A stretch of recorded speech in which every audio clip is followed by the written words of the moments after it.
Bien-aimé de Café Évangile, Jésus se retira dans la région de Tyr et de Sidon. Et voici qu'une Cananéenne venue de ces territoires disait en criant « Prends pitié de moi, Seigneur, fils de David. Ma fille est tourmentée par un démon. » Mais il ne lui répondit pas un mot.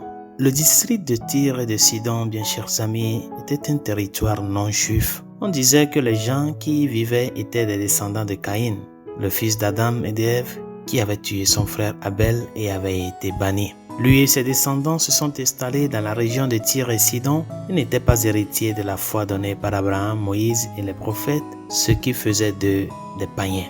Jésus et ses disciples ont parcouru environ 40 000 à pied depuis la Galilée jusqu'à ce district pour fuir Hérode et les pharisiens qui cherchaient à le tuer. Et pendant son séjour, Jésus avait l'intention de se faire discret. Mais la nouvelle de sa présence s'est répandue et cette femme cananéenne est venue le trouver pour le supplier de guérir sa fille. Et au début, il est surprenant que Jésus reste silencieux. Il reste silencieux. Et en lisant cette histoire aujourd'hui, il est clair que ce n'est pas la providence de Dieu que cette femme est venue à Jésus comme elle l'a fait. Le Père l'a attiré à lui et le Seigneur a participé à ce discours, non pas pour être impoli ou dédaigné, mais pour lui permettre de manifester une foi qui faisait clairement défaut dans la vie de beaucoup de gens. Le Seigneur a voulu passer par cette dame-là pour pouvoir enseigner l'importance de l'humilité et de la confiance en Dieu. Chers amis, dans nos vies, Dieu semble parfois silencieux. Mais s'il est silencieux, nous devons savoir que c'est pour une bonne raison. Dieu ne nous ignore jamais.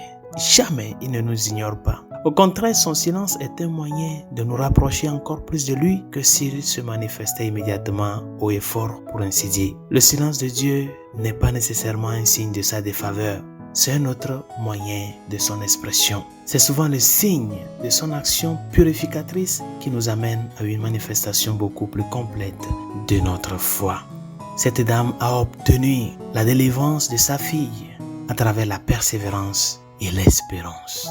Malgré le silence du Seigneur, malgré ce silence apparent, elle ne s'est pas découragée. Et cet espoir était aussi extraordinairement humble dans sa vie.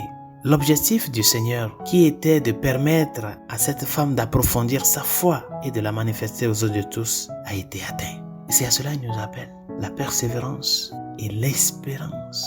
La persévérance dans l'humilité de la foi, tout en sachant que le Dieu à qui je m'adresse, il est le Tout-Puissant, le Seigneur de l'histoire.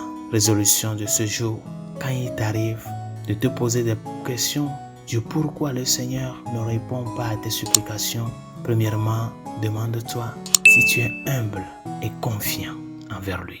Si tu es vraiment humble et confiant, maintiens la flamme de ton espérance allumée et continue à être de ses côtés, à le supplier. Il a son heure et il le fera. Bonne journée, Dieu vous bénisse.